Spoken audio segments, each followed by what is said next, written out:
with my good friend, Jessica Sharp, who I'll let her tell you all more about what she does, because it's a lot.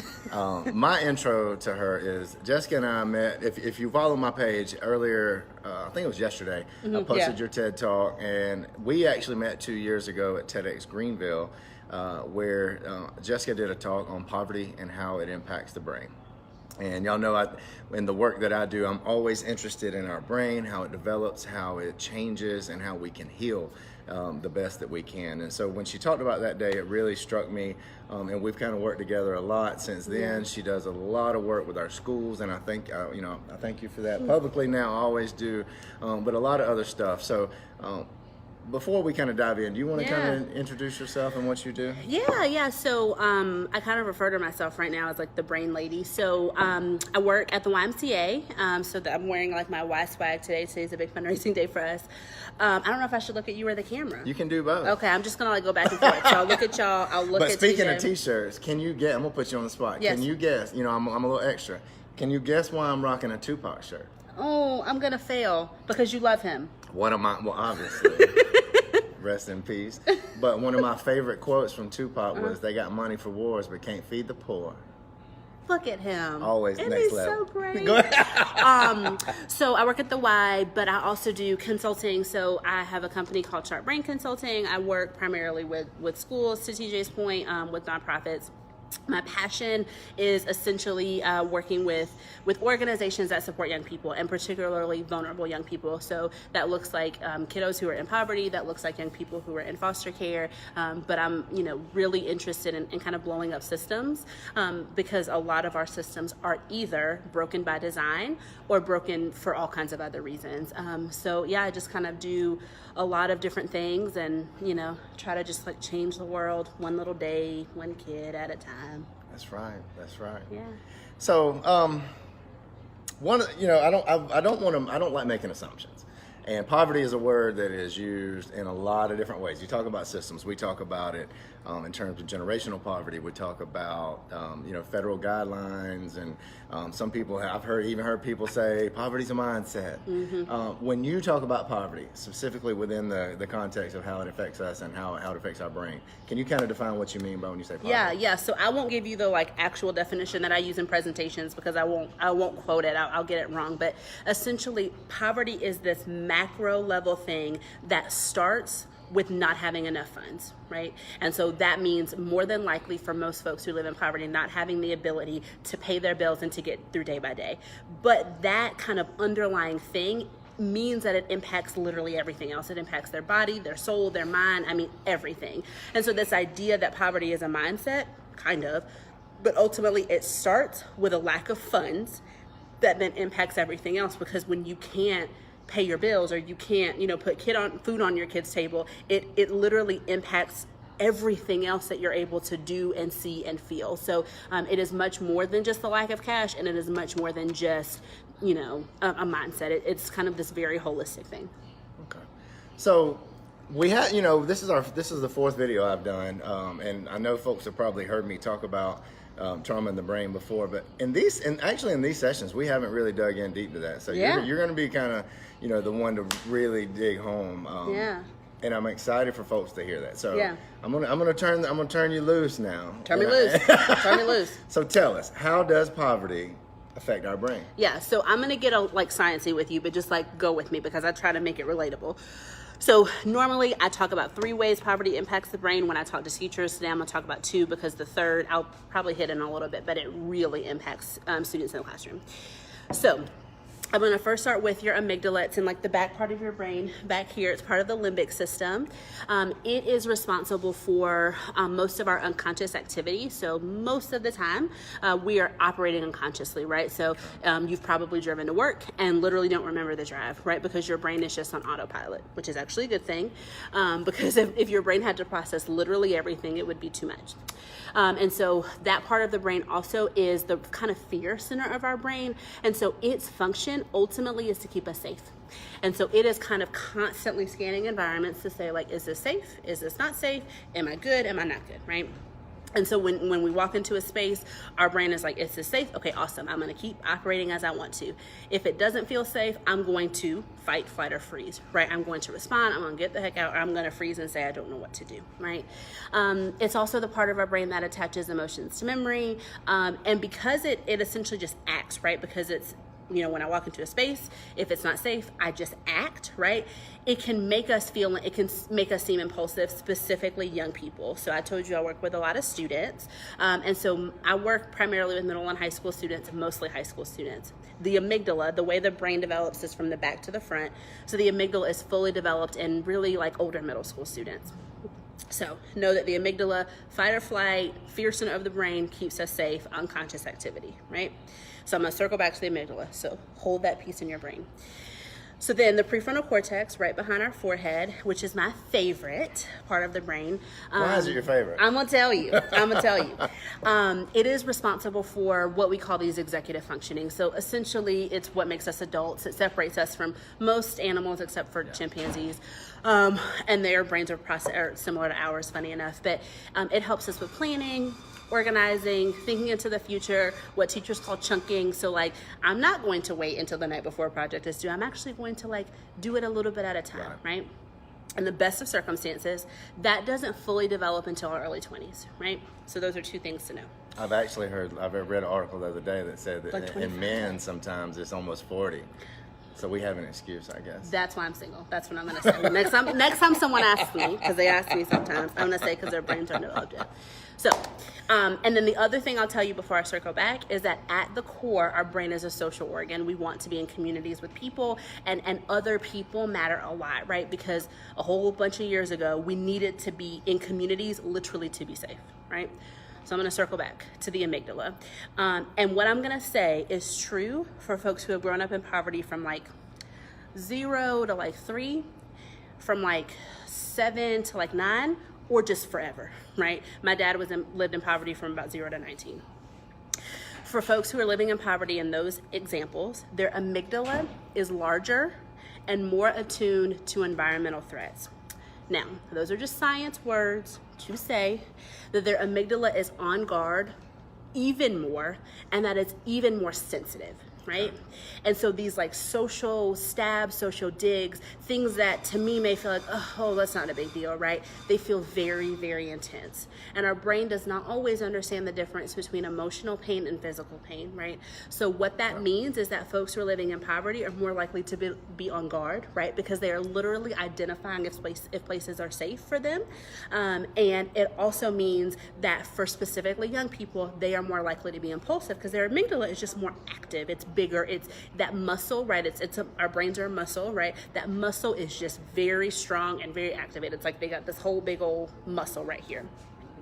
Let's go then to the prefrontal cortex. So I already told you, best of circumstances, doesn't develop a potential till you're 40 if you're a man, bless it. But so what that means in teenagers specifically, because that's my population. Oh, bless it, they just behave so poorly. I love them. Oh, I do. I love them. I adore them. But like, they're really impulsive, and the part of their brain that is created to say like, hey, please stop. Maybe think differently about that choice. Is that really what you want to do? So let me ask you something, because I know probably a lot of folks are watching or will be watching, and they think, well, my kid, we haven't grown up in poverty, and my kid's impulsive. So and correct me if I'm wrong, because I guess what I'm thinking is like a normal teenager is probably impulsive. Right? So now, are you saying that this is just elevated? So what it means is that it's elevated. So I'm going to answer your question, but I'm going to finish and say the prefrontal cortex, it develops later and is less thick. It has less gray matter. Again, sciencey words to mean it doesn't develop as strong. And so I have been around what we're going to air quotes call normal teenager. I kind of hate the word normal. Typical students who young people who are not growing up in poverty, so young people who are not experiencing repeated trauma. I've been around those, and yes, they are absolutely impulsive. But I've also been around young people who experience trauma and young people who live in poverty, and I can assure you it's different. And here is how, to me, it shows up in students. It's different. Young people, they're frustrating, but oftentimes it's like developmentally appropriate behavior. Okay. They're impulsive because they're like sweet little brains are making them do it, and sometimes they're like frustrating because they're like catty and whatever. In my experience, for kiddos who are living in poverty or who experience trauma, they are sometimes impulsive, one, at times where like, even when you think through it really doesn't make sense, but also like it happens very, very quickly because our brain acts very fast and our amygdala acts within milliseconds and it takes over the rest of our brain. So in my experience, these kiddos, when something happens to them, whether that's a teacher has called them into the hallway because they've done something or another kid has called them out in the hallway, right? They act very quickly, right? And then it also takes them a lot longer to come back down. Once you kind of have your amygdala has taken over, it takes, anywhere between 20 and 40 minutes for your brain to calm back down. So a typical child, right, may be impulsive and that, they may do something that seems like, gosh, why are you doing that? But then the rest of their actions, they can make sense, right? And they're more calm. But my kiddos, their actions are extreme and quick, and it takes them a long time to come back down. That's a lot. I know. That is a lot. So I'm going to taking a page from my brother yesterday. I know, you got to breathe. Take a deep breath. I know. So something came to my mind, and y'all know I usually keep a list of questions right here, guiding points, but right. Something that's not on here. This is where I'll put you on the spot. Yeah, of course.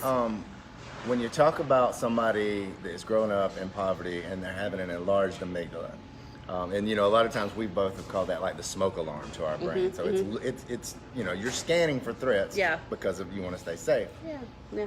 So when I think about schools that are 100% free and reduced lunch, a lot of our Title I schools in this country with such a concentration of kids who are living in poverty and have grown up in poverty, are they at greater risk just because we have such a concentration in one building for more incidents, maybe behavior incidents happening? Do you feel like that could contribute anything? Yeah, like so I've never been asked that specific question. I've never thought about it, and I would love to know your answer. So I'm gonna answer a question you didn't ask me first because I think this is important to say.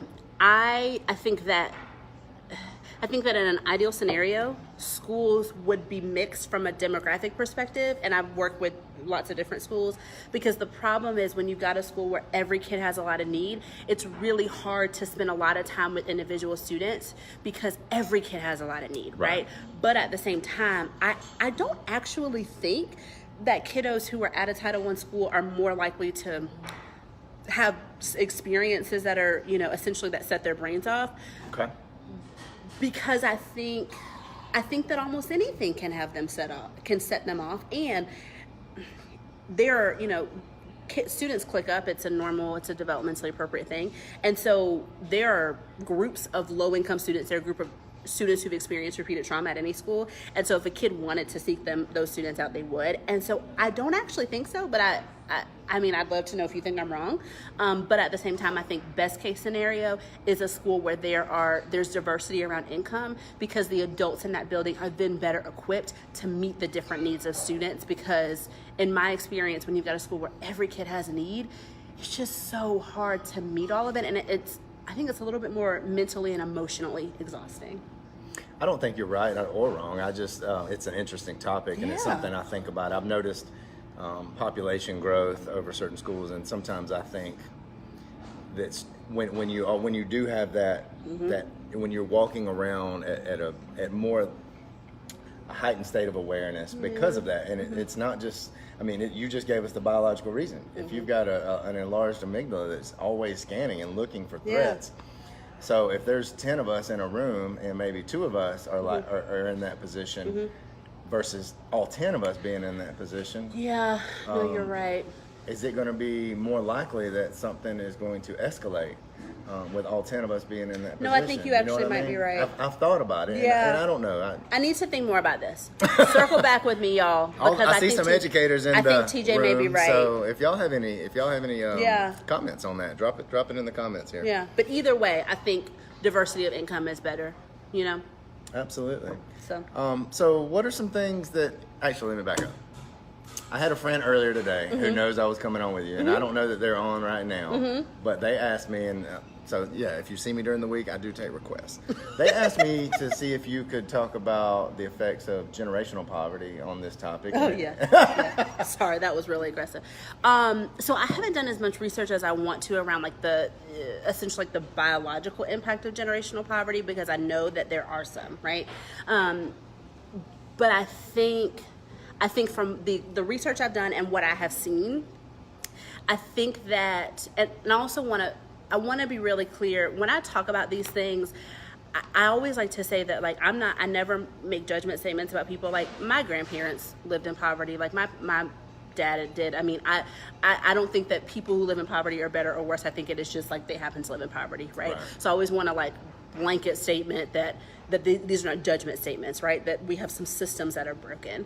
But I do think that when there's just this generation where, I mean, everybody that you've ever known and everybody in your family is poor, I think that it can be very easy to just assume that that's all that you can ever be, because that's just all you've ever known. And it's, again, not good, bad, or indifferent. It just is. And I also know that there are some biological impacts, and I just haven't, my schedule's kind of full. I haven't had time yet to do that research, but I know that it is the case.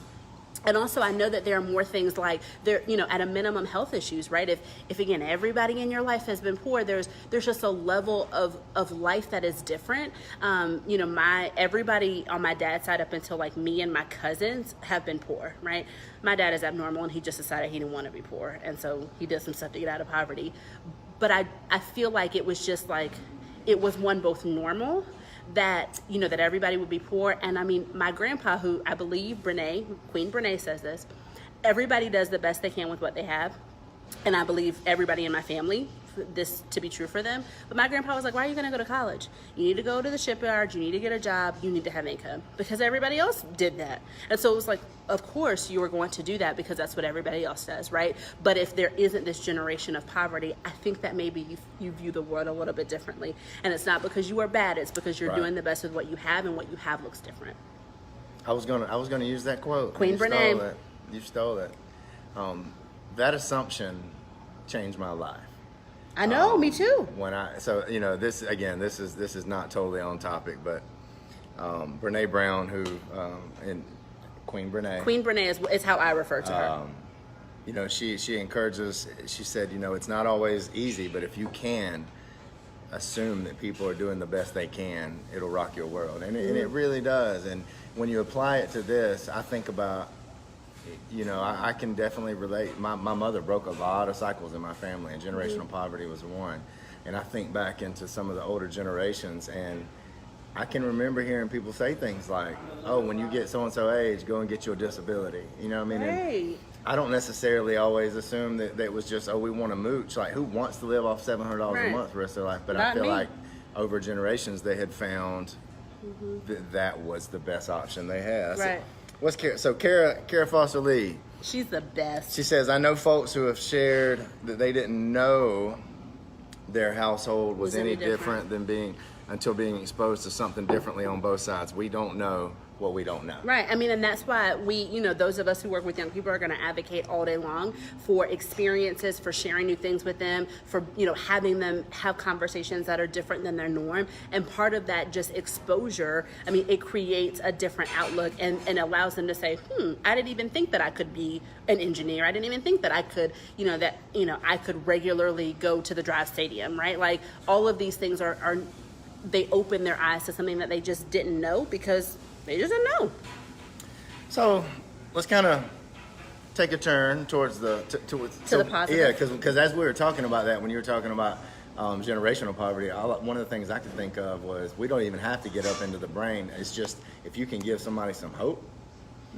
I think that's a start, and to think that there can be another way. So as you've done your research, both, you know, high level research, but you're also doing the work. You're in the arena and you're doing the work. What are some things you can share? Like, how can we help? How can we turn the corner on this issue? Yeah. So the positive thing, the silver lining, the reason why, you know, TJ and I do this work is because the brain can change. It is literally designed to change. Literally. It is plastic. Neuroplasticity is a thing. You can Google it in your free time. But we can work with adults and young people and consistently, if they're able to do things like meditation, which you talked about yesterday, it can change the brain. So 8 weeks of consistent meditation can decrease the size of the amygdala. That is huge. For only 5 minutes a day. 5. I'm not asking for 30. I'm asking for 5, right? You can do it anywhere, right? As we talked about yesterday. High 5 minutes. I'll be doing it with my students in 2 weeks.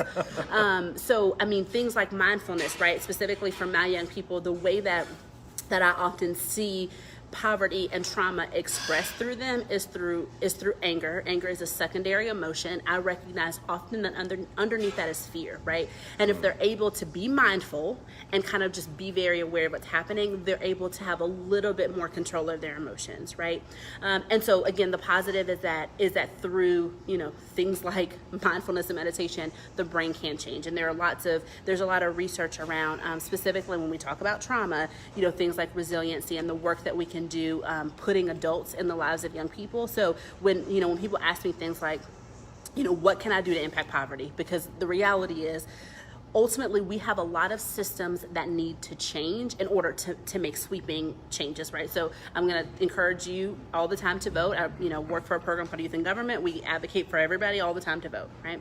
But on a practical day-to-day basis, you can do things like mentor, right? I run a mentoring program. Happy to talk to you about that, because what we know is that I don't care if you have the best or worst parents in the world, whatever in the world that means, you need a non-caring adult in your life, period. And if you are living in poverty or experiencing repeated trauma, you even more so need somebody in your corner, right? So you can serve as a mentor. It doesn't have to take a lot of time, right? You can, volunteer and donate to organizations that are doing the work, because I recognize that everybody wants to. Sometimes people have really good intentions and they want to I'm just going to, go to this random, I'm going to go to Tent City and bring a stuff, right? And that's wonderful. But there are organizations like the YMCA, like the work I'm doing, and like the United Way that are doing the research, that are having conversations, that are really ingrained within communities in order to make real change. So I'm going to tell you, volunteer with me, right? I'm happy for you to volunteer with me.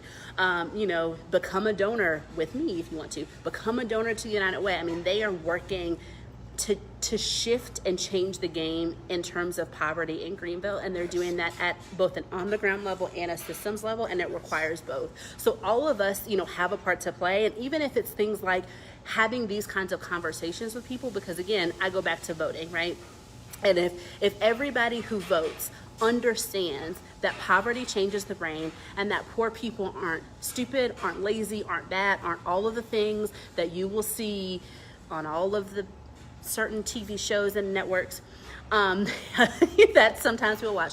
But if you can shift the narrative, then that means you vote differently. Because if I know that poverty starts with a lack of funds and then goes from there, right, as opposed to poor people are lazy, because I'm gonna be honest with you, they are the opposite, quite frankly, of lazy, then my voting habits are different, and I'm voting for policies that work to empower folks who live in poverty and fix systems. So if all you do is talk to somebody and say, you need to watch this video, or you need to watch this TED Talk, it doesn't have to be mine, it can be TJ's, I don't really care whose it is, but talk to people about this, because then maybe it can change how they view this issue and how they vote, and then maybe how they share, how they talk about, folks who have experienced trauma and folks who live in poverty. Because if we can change that, then maybe we can change our elected officials, and then maybe we can change policies. Because I'm going to do on the ground work all day long, and I'm blowing up systems every time I can.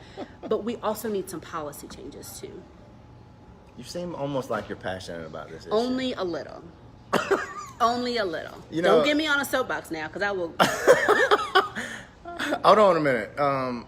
Miss Rosado, you're down. What are you down for? You're down to. Well, she is already volunteering for me. So is she really? Oh yes, what she is. She doing? She's gonna volunteer with my kiddos on March 18th. I'm pretty sure she's down for. March 18th? I think March 18th, maybe May 6th. I can't remember right now, but she's definitely on my list. She's a good one. So I hope everybody that's watching, and one of the things when we were talking, you were talking earlier about mentoring.